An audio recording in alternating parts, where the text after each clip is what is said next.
Soul Family. I'm Gabby. Welcome to my Spiritual Awakening channel. Today's video is going to remember 9/11.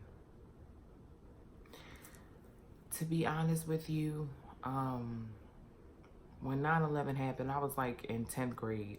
I was in high school. You know, history spoke of terrorism to some degree. You know, it covered a little of the first attack on the tower with the van bombing. But, you know, teachers didn't really talk about it that much. We knew, you know, politics was going on.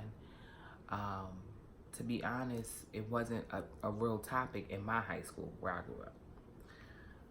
And then when 9/11 happened, we were shocked and rocked to the core because I can remember teachers running through the building crying in tears. I can remember, you know, all the televisions, you know, in the equipment room being rolled out into classrooms so that we could watch this event. So we can watch this tragedy being covered by the news for as long as we could. Because I remember TVs were going out, cell phones were going out. Just communication in general went haywire, you know, all while this was going on. But what we did get to see, and I remember I was in science class,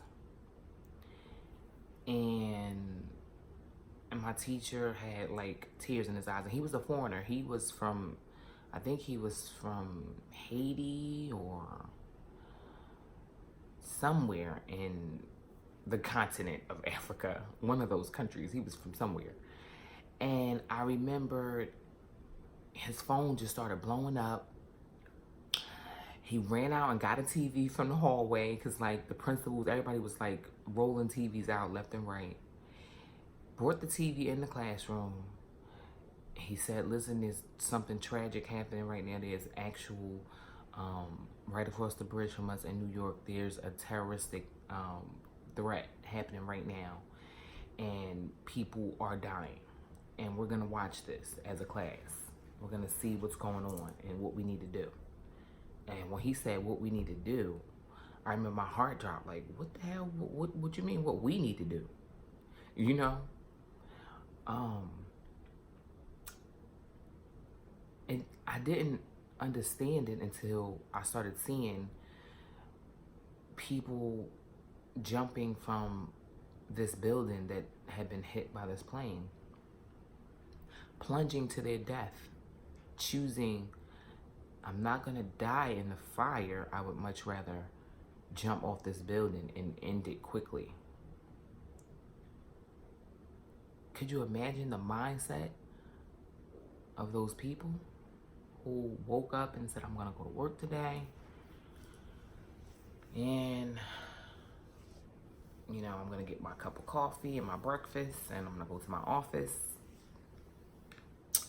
and the next decision they make is, let me call my loved one and say goodbye because I'm about to jump off this building before I burn in this building. It really, really shook me in a way that I never been shook before, because I never had experienced death at that time of my life. My first experience with death was when I was 27 years old, when my mother died. So, you know, none of my friends had died.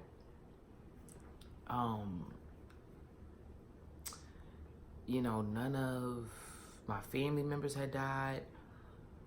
I don't even remember going to funerals like around that time in high school. You know, I didn't really, death hadn't knocked on my door yet. And I can remember crying so hard that I was throwing up, because now, you know, 18 years later, I finally realized that I'm an empath and that I can feel people's pain And just thinking about it, I'm in pain right now.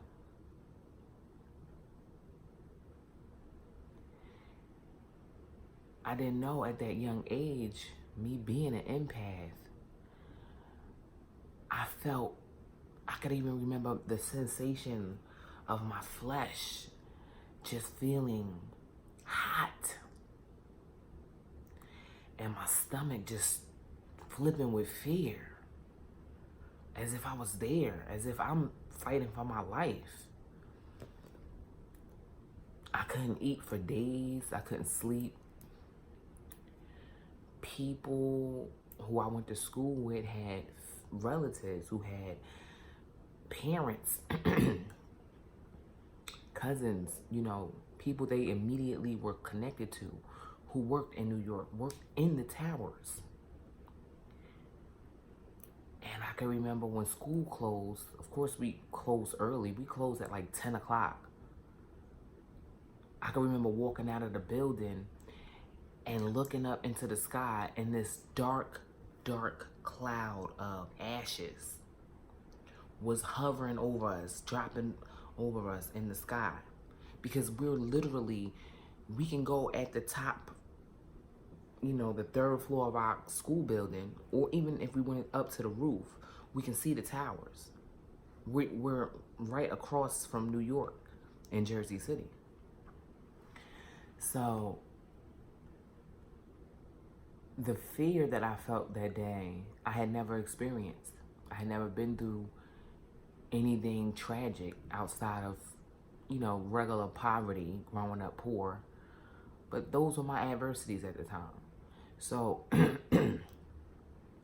to experience that back then, not knowing what I know now, it gives me a different perspective now. And I can honestly shed light, and I know people still suffer every year around this time. September will never feel the same because of 9/11. Our country has done a lot of terrible things to other countries. My father was an Air Force Vietnam vet. Some of the things that he experienced made him psychologically lose it, which is why he turned to heroin and alcoholism when he was honorably discharged from his one tour.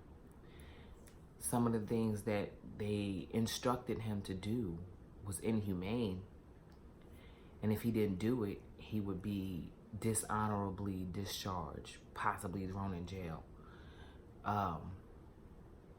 And so he carried the burdens of the war and what he did in other countries. And it destroyed his life. And now I realize that the vicious cycle of all of this terror that the United States actively participates in, if you didn't know. This is what war is. Okay? Innocent people die. Families are murdered, children. So 9/11 is a result of that fear and that hate. And we should never forget. We should never forget that we're not innocent. This country is not innocent. And more things like 9/11 can happen to us if we don't collectively raise our consciousness from a place of fear to a place of love for all, everybody, everything, every creature. That perspective has only come upon me since my spiritual awakening. Because before I would be like, I was oblivious. I didn't know what we were doing in other countries and why this had to happen to America. And then all the theories, the conspiracies, all the different things, you know, is available for you to search into. There's documentaries about it, lots of things. So you just want to make sure that from remembering 9/11, you remember that those brave souls who went into those towers, who tried to save people, that was their life purpose. Those souls who went to work oblivious to what would happen to them, that was their life purpose.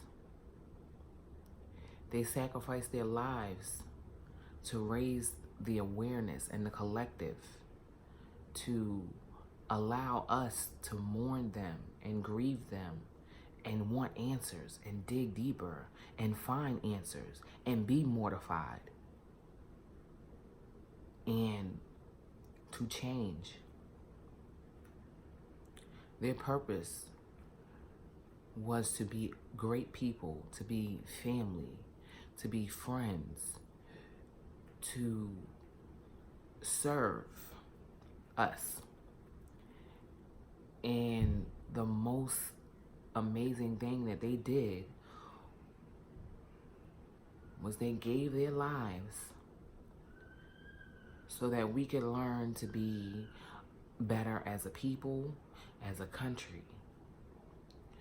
And we still have long, you know, we have a far journey ahead, but take this day to remember what they did for us and to spread love.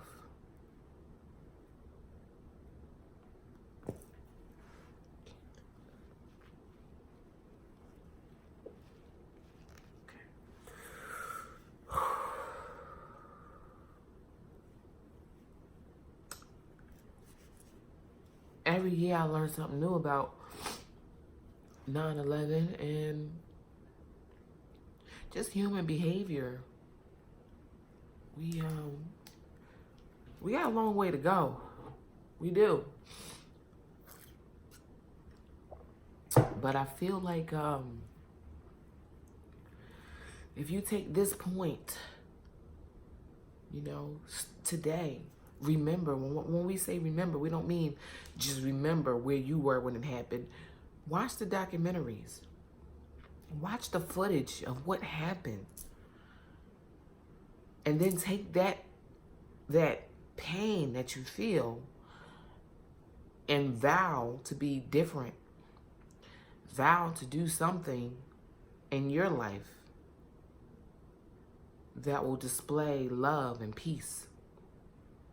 And then once you do that, other people will pick up on that frequency and it will just keep spreading like a domino effect.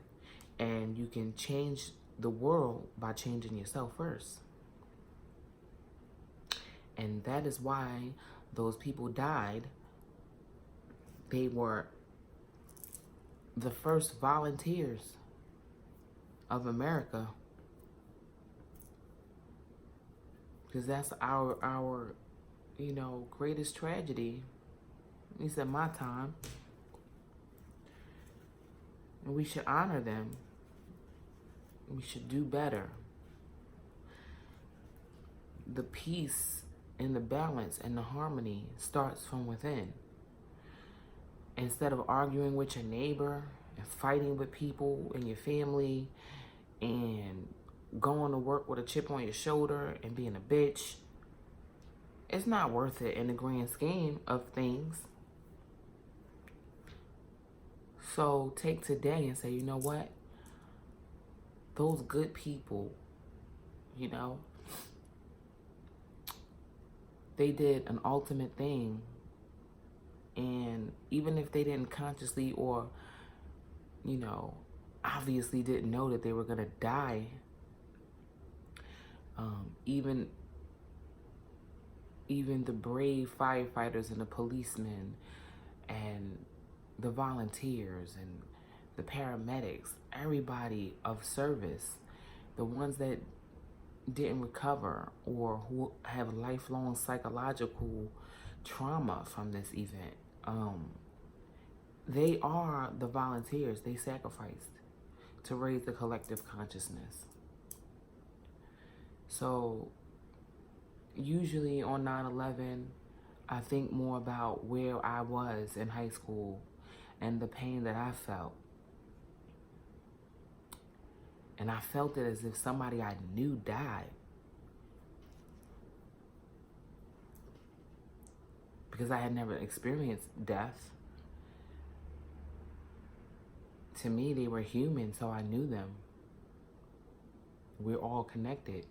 Back then, I didn't know these things. I just innately knew. But now I can describe it. After my spiritual awakening, I can describe what I was feeling. I am an empath. I was an empath my whole life. So during that time, I felt it.